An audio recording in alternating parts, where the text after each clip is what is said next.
एक खूबसूरत जंगल में एक उकाब रहता था जो हर वक्त भूखा रहता था और भूख लगने पर परिंदों के बच्चे खा जाता था। इसकी दोस्ती एक उल्लू से हो गई। एक दिन उकाब बोला, भाई उल्लू, अब तुम्हारे बच्चों को कभी नहीं खाऊंगा, मगर ये तो बताओ कि उनकी पहचान क्या है। कहीं ऐसा ना हो कि किसी दूसरे परिंदे के बच्चों के धोखे में उनको ही खा जाऊं।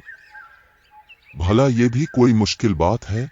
मेरे बच्चे सब परिंदों के बच्चों से ज्यादा खूबसूरत हैं। उनके चमकीले पर देखकर तुम एक ही नजर में पहचान जाओगे। और बस मैं समझ गया, अब मैं कभी धोखा नहीं खा सकता। मगर भाई, हर बात को पहले ही पूछ लेना अच्छा है, फिर पछताने से कुछ नहीं हो सकता। अच्छा, फिर मिलेंगे, अल्लाह हाफिज। ये कहकर उकाब उड़ गया। दूसरे दिन उकाब शिकार की तलाश में इधर उधर उड़ रहा था कि उसे एक ऊंचे दरख्त की शाख पर किसी परिंदे का घोंसला नजर आया। घोंसले के अंदर 4-5 काले कलोटे बद शक्ल बच्चे मोटी और भद्दी आवाज में चूं चूं कर रहे थे। उकाब ने सोचा, ये बच्चे मेरे दोस्त उल्लू के हरगिज नहीं हो सकते, क्योंकि ना तो ये खूबसूरत हैं और ना उनकी आवाज मीठी और सुरीली है। फिर उकाब ने इन बच्चों को खाना शुरू कर दिया।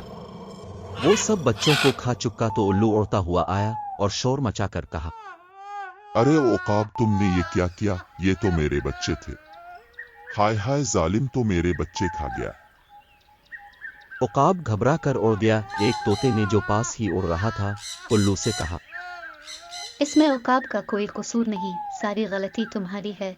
जो कोई किसी को धोखा देकर अपनी असलियत छुपाने की कोशिश करता है, इसका यही अंजाम होता है। उकाब और उल्लू की कहानी हमें सबक देती है कि अपनी असलियत को नहीं छुपाना चाहिए, क्योंकि अपनी असलियत को छुपाने वाले ऐसे ही अंजाम से दो चार होते हैं।